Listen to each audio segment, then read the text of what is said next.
Hello à tous, j'espère que vous allez bien. On se retrouve pour un nouveau tuto, cette fois-ci consacré à l'implémentation de l'environnement de développement adapté pour la création de sites ou bien d'applications web. Dans mon bureau ici à gauche, j'ai placé un dossier qui s'appelle Kit du Webmaster. À l'intérieur, j'ai mis tous les logiciels dont j'aurai besoin pour la création de sites ou bien d'applications web.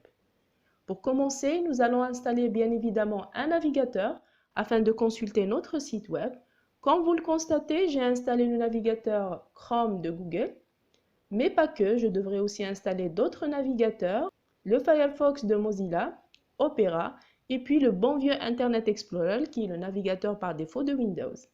Tous ces navigateurs-là vont me servir à tester le code de mes pages web afin d'assurer le maximum de compatibilité.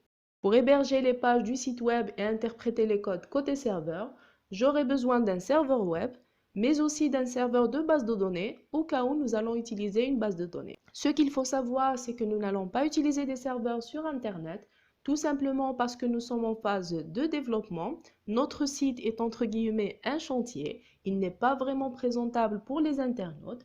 Nous le mettrons en ligne une fois notre site terminé. Ce qu'on va faire, c'est qu'on va installer les logiciels serveurs sur notre machine. Ils seront connectés entre eux à l'aide d'un réseau local, c'est-à-dire sans connexion Internet. Comme vous avez constaté, nous avons construit l'architecture web sur notre machine. C'est ce qu'on appelle le web local. Pour installer les serveurs, nous allons télécharger une plateforme de développement web qui va permettre d'interpréter le script PHP, mais surtout d'installer le serveur web Apache et le serveur de base de données MySQL.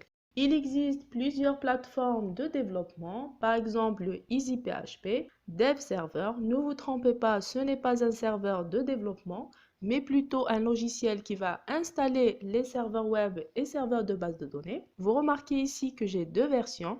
Une version 14.1, c'était la version que j'avais sur ma machine.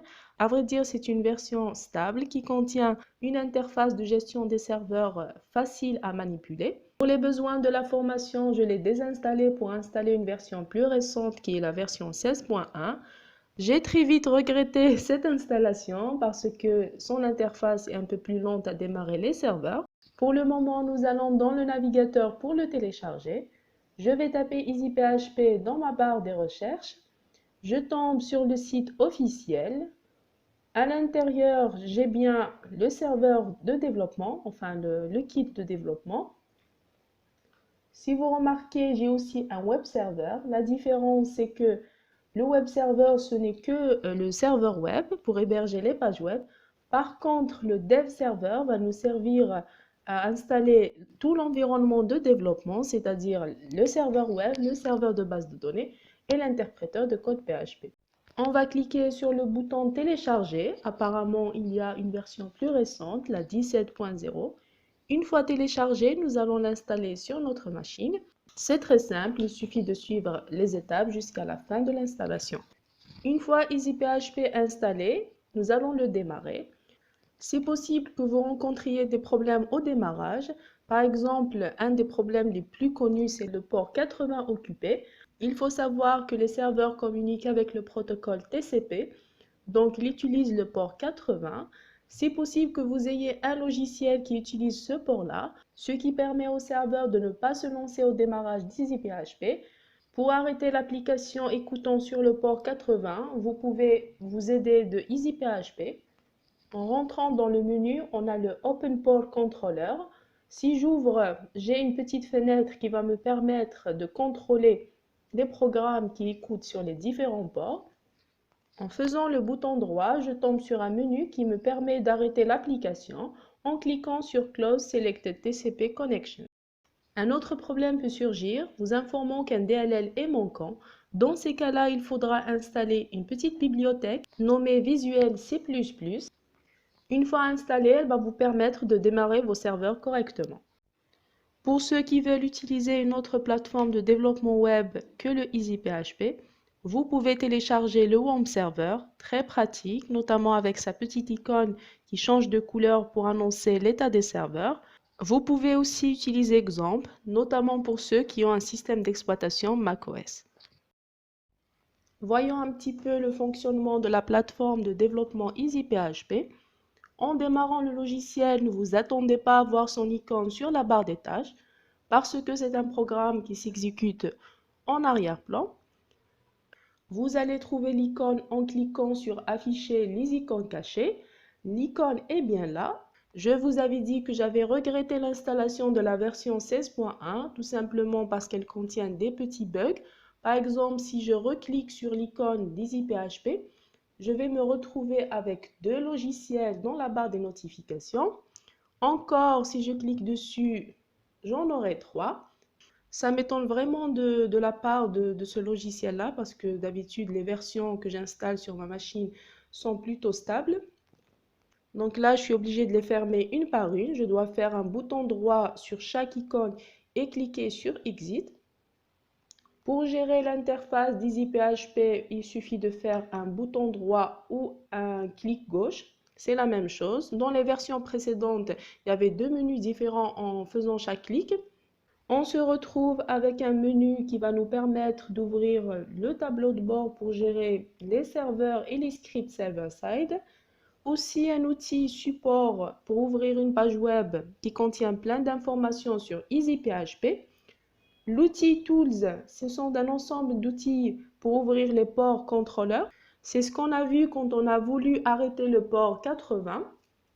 Et puis le Process Explorer, il va nous permettre de voir tous les processus qui s'exécutent sur ma machine et de pouvoir les gérer. Par exemple, si on a un problème avec le serveur HTTP trop long à afficher les pages web ou carrément ne fonctionne pas, dans ces cas-là, nous allons rentrer dans le Process Explorer pour redémarrer, suspendre ou bien tuer le processus. Et enfin, Exit pour arrêter EasyPHP, ce qui va entraîner forcément l'arrêt du serveur web et du serveur de base de données. Nos serveurs sont à présent installés sur notre machine. Nous venons de construire un web local. La question que vous vous posez certainement, c'est où placer les pages du site web, mais surtout comment y accéder à travers le navigateur. C'est ce que nous allons voir maintenant. Pour savoir où placer les pages du site web, il suffit d'aller dans le dashboard d'EasyPHP, dans le Working Directories, qui est le répertoire de travail. Cette phrase nous indique bien le répertoire d'installation des pages du site web, qui est le répertoire par défaut qui vous a été indiqué lors de l'installation d'EasyPHP. En cliquant sur le lien proposé, nous allons tomber directement dans le dossier EDS-63W, qui est l'endroit où nous allons placer les pages du site web. Comme vous le constatez, nous avons une page placée dans le répertoire qui est la page phpinfo.php. C'est tout simplement une page d'information placée par EasyPHP que nous pouvons bien sûr supprimer. Laissons le répertoire vide afin de placer nos propres pages web. Si on veut consulter les pages hébergées dans le serveur local, on devra d'abord lancer le serveur web dans le dashboard. Pour cela, nous allons cliquer sur le bouton Start. On retrouve bien le serveur HTTP Apache de la version 2.4.18. On retrouve encore un bouton Start. On va cliquer dessus pour démarrer le serveur Apache. Comme vous le constatez, il n'y a rien qui indique que le serveur a été bien démarré. Le bouton n'a pas changé d'état, il est toujours à Start. C'est encore un bug de la version EasyPHP 16.1. Nous allons de surcroît démarrer le serveur de base de données. Pour cela, il suffit de cliquer sur DB Server dans le menu d'à gauche ou bien revenir au dashboard. On retrouve bien le serveur de base de données MySQL avec la version 5.7.11. En cliquant dessus, on aura la possibilité de le démarrer avec le bouton Start. Le serveur de base de données est à présent démarré. Par contre, il n'y a toujours pas d'indication pour nous informer.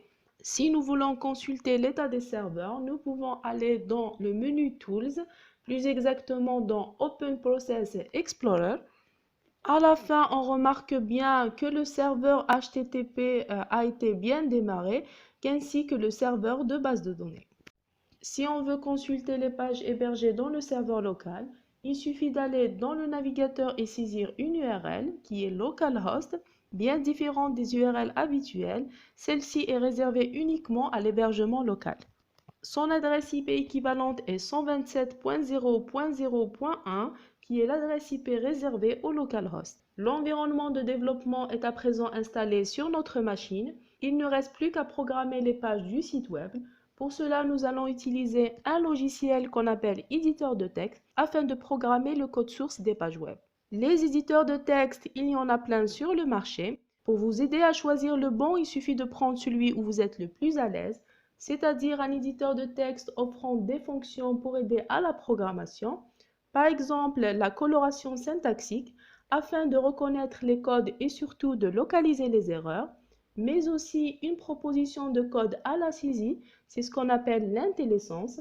Un bon éditeur de texte doit aussi permettre de nettoyer le code en enlevant les sauts de ligne et les espaces en trop. Si l'éditeur de texte contient un module de connexion aux bases de données et un explorateur de fichiers, ça serait encore mieux. Tout cela, ce sont des critères qui vont vous permettre de choisir un bon éditeur de texte. C'est pour ça que j'ai choisi d'utiliser l'éditeur de texte Notepad, une version plus évoluée que son ancêtre, le bloc-notes. Cet éditeur de texte, je vais plutôt l'utiliser pour la modification rapide des fichiers, par exemple enlever un code ou bien corriger une petite erreur. Grâce à son interface légère, c'est-à-dire il ne consomme pas beaucoup de ressources, il va s'ouvrir rapidement pour effectuer mes modifications. Par contre, pour la création de mon site web, je vais plutôt utiliser Dreamweaver, qui est l'éditeur de texte le plus évolué pour la création de sites web. Il intègre tous les critères qu'on a cités tout à l'heure, mais surtout grâce à une petite fonction qu'on appelle aperçu de mise en page, qui va me permettre d'avoir un aperçu des pages de mon site web, et cela sans aller dans le navigateur. Voilà, notre cours est à présent terminé. Il avait pour but d'installer l'environnement de développement à la création de sites web, notamment les navigateurs, la plateforme de développement web EasyPHP intégrant le serveur web, le serveur de base de données et l'interpréteur de code PHP. Et puis nous avons terminé par les éditeurs de texte nous permettant de programmer les pages de notre site web. On se retrouve dans un prochain tuto. D'ici là, codez bien.